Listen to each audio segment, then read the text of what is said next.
Everyone, and welcome back to COMP28. After finishing up with the switch selection structure, you have noticed that I have started with the while loop in the presentation you were assigned to attend and watch, which was video 9 in the playlist of COMP28.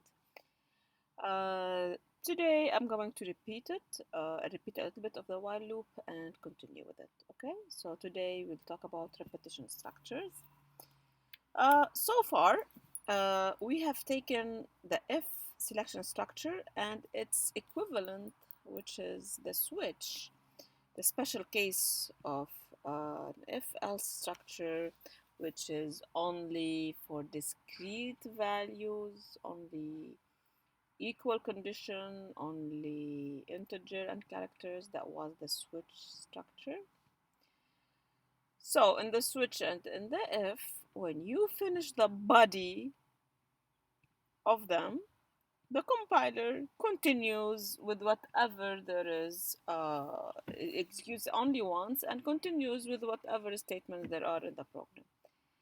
In a repetition structure, when you finish the body, the compiler, as you can see here, the compiler will go back to the condition to check it again. The magic statement that I like to use with the repetition structures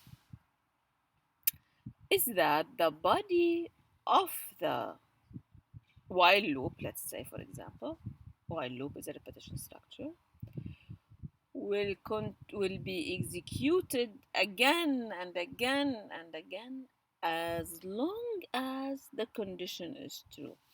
So not only do we check the condition, execute the body, and go away like in if, rather than that, we check the condition, execute the body, and check the condition again. See if it's still true. As long as the condition is true, the body is executed again and again and again.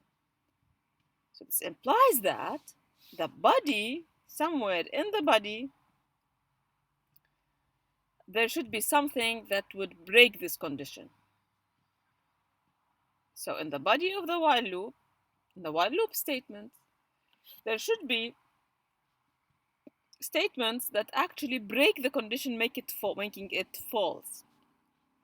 Or else, if there was no statements that make the condition false, if this was not true, then this will continue and continue, and the condition will continue to be true, and we're going to loop and loop and loop, and in this case, we will get an infinite loop. So in the design of your work, of your program, you have to make sure that your loop is not infinite loop. An example here, let's say time equals 0, you check the time. Is it less than or equal to 10? If yes, we compute velocity, we print velocity, and then we increment time by 1.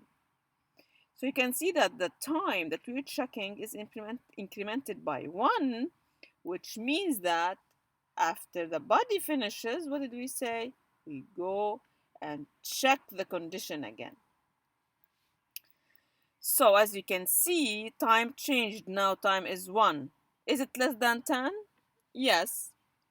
We execute the body again. We increment by 1. So as you can see, the body is incrementing time so that at a certain point, time is going to not to be less than or equal to 10 anymore, and the condition will break, of course, when time becomes increment by 1 to become 11.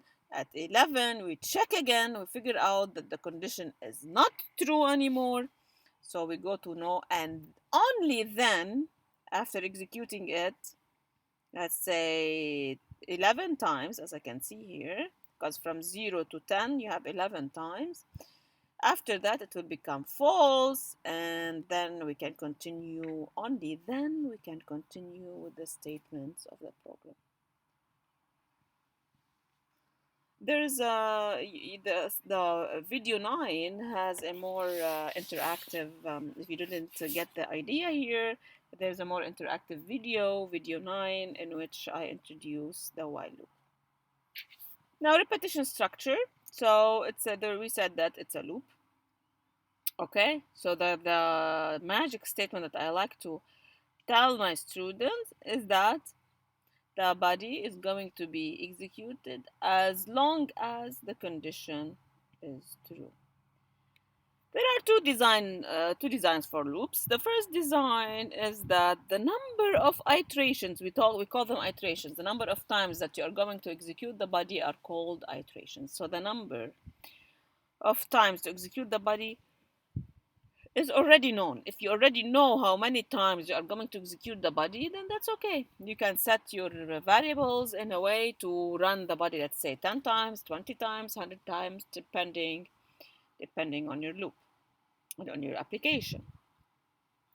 Another way, if I want to input, let's say, all the students, and I don't know how many students I have, then I can make it controlled by a certain variable. We call it sentinel controlled loop, in a way that it will stop when the user inputs, let's say, a value 0 or a value minus 1000.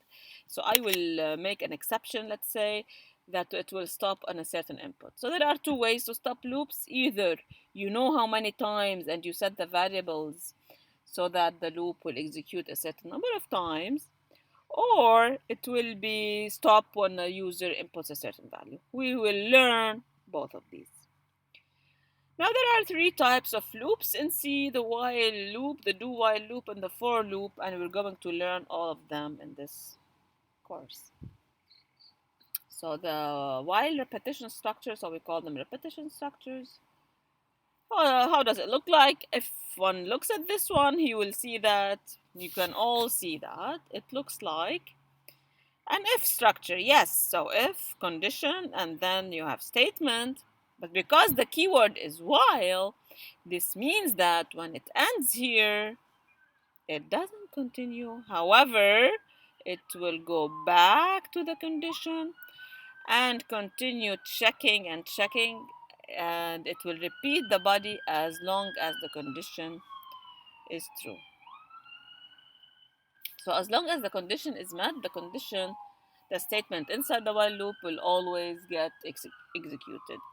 When the condition is no longer met, okay, the condition will become false and you will break the loop.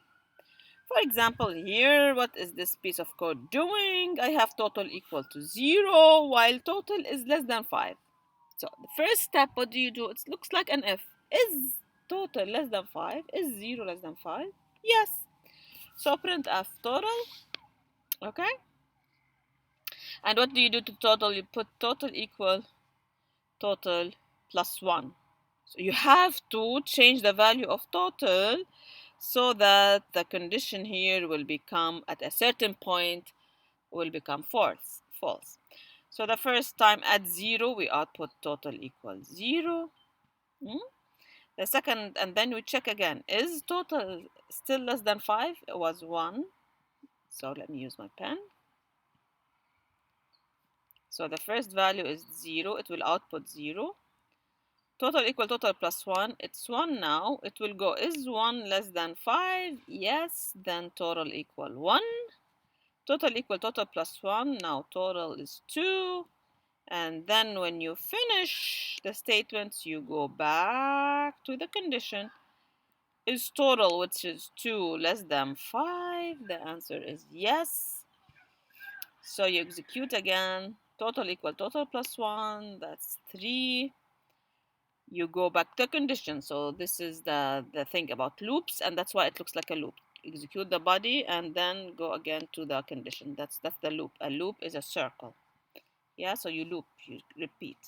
So when it becomes 3, is 3 less than 5? Yes. So total equal 3 will be output. Total equal total plus 1, then it will become 4. After that, it will go back to the condition. Is 4 less than 5? Yes, so you will output 4. Total equal total plus 1, then it will become 5. Is 5 less than 5? No, so now it will be broken. And the program, what does it do? It will continue with whatever printf, calculations, another loop, whatever you have in your program will be executed. So 5 is going to be output? No. Okay. So 5 is not going to be, you only output 0, 1, 2, 3, 4, but the total, the last value the total has was 5 and it didn't work. Okay. Okay, so this is called counter controlled loop because it's controlled by the variable total. So as we said, this loop will keep on looping until the counter variable is equal to 4. Once the total variable becomes 5, the loop will terminate, and this is going to be the output total equals 0, 1, 2, 3, 4, and it will stop at 5 when total becomes 5. So the last value of total was 5, but it was not output. To output it, it has to go through the printf, and because 5 is not less than 5, it didn't go to the printf. Okay. If somehow you put your variables and the condition will always be true, and in that case you will have an infinite loop. And this is an error which programmers should avoid. Let's look at this example here. What is this example doing? Okay, let's write it down in our compiler. So we had this is an example, integer counter equal 1, let's say, while count is less than or equal 4, printf count. Let's put a /n here. Okay, and count plus plus. Okay, so we're incrementing count. Let's run it and see what this will do. So it actually output 1, 2, 3, 4, because when I say count plus plus and the count becomes 5, 5 less than or equal 4, no, so it broke and didn't output 5. The one that we were talking about was from 1 to 29. Okay, let's do it. So count equal 1, count less than or equal 29, and here I put count plus equal 2. So count plus equal 2 is equivalent to saying, let me put it in a comment here, it's like count is equal to count plus 2. Okay, and in this case, what am I doing? I'm incrementing by 2's. So it was 1 plus 2, that would be 3. So what's the first value that we will output? Count equal 1. While 1 is 1 less than or equal 29, yes, printf, what we will have here? The first value. For those who said 1, that's true. Plus 2, how much is it now? It's now 3. So we'll go to the loop. Is 3 less than or equal 29? Yes, we'll output what? 3. Plus equal to, it will become 3 plus 2. Yes, 5. Okay, we go back to the count. Is 5 less than or equal 29? Yes, and then what do we expect to have at the output? 1, 3, 5. So what are we outputting? What will be our result? We will have all the odd numbers from 1 to actually 29. So these are all the odd numbers, 1, 3, 5, 7. So can we actually say count plus equal 2? Can we add 2's? Yes. Okay. If we started with 0, okay, the same output, what will we have? Do you think they're going to have the even numbers? And yes, here we are. That's the even numbers. Okay, so you can actually do that. All right. I've set some examples here for you to check if you're going to guess what they do. Let me actually put them here. Okay. I don't know if they had main. Okay, so that's it. So I have a variable equal 1 while variable is less than or equal to. Okay, printf variable. What will this print? So 1 is 1 less or equal to? Yes, it will print 1. While again is 1 less than or equal to? It will print 1. Is 1 less than or equal to? It will print 1. So what are we doing here? What will we have? an infinite loop. And what does my program do? It actually got mixed up, or reconnection. It's connected, so it actually triggered an error. All right, let's say if to solve this error, I should change the value of var. Let me try to change the value of var. And now try again. Let me see, are we still connected? Yes, so it triggered an error. So when I said var plus plus, only then it actually ended the loop. Or else, what did I have? I had an infinite loop. Let's check this one here. I already write them down for so that we don't lose time for speed. Okay, so so I have variable equals 6. Okay, while variable is greater than or equal 5, print f variable. Okay, so what will we print? 6 plus plus, what will it become? 7. So it will print 6. Then 7. Is 7 greater than or equal 5? Yes. Variable plus plus 8. Is 8 greater than or equal 5? Prints 8. Plus plus becomes 9. Is 9 greater? So what are we doing here? It's going to always be greater than or equal 5. So I should have put here variable minus minus and not variable plus plus. So variable plus plus, as we know, it's equivalent to var is equal to var plus 1, right? Okay. So, okay, so is it an infinite loop as well? Let's see what the server will do now. It's gonna trigger an infinite loop and it's gonna do a mess here. Okay, so there's an infinite loop. You see the infinite loop? It's looping. Okay, how do I stop this? So that's an infinite loop. Why? Because the value is always greater than or equal 5. To solve that, we can put variable minus minus. Then we'll have a different run here. Lost connection. Let me try again.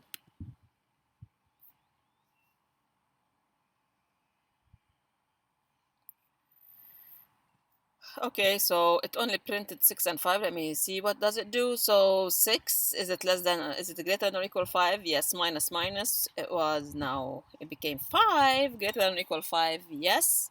Minus minus 4, is 4 greater than or equal 5? No. Okay, so it only printed 6 and 5.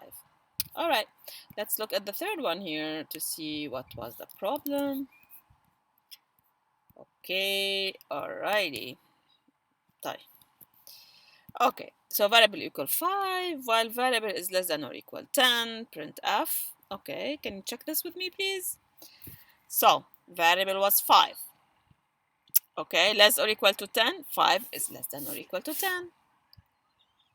Print f, we printed it. Variable minus minus, it was 5, it became 4. So it was 5, it became 4. Okay, let's put maybe like this here. Okay, it became 4. Is it less than or equal 10? Yes, it became 3. Is it less than or equal 10? Yes, it became 2. Less or equal 10? 1, 0, minus 1.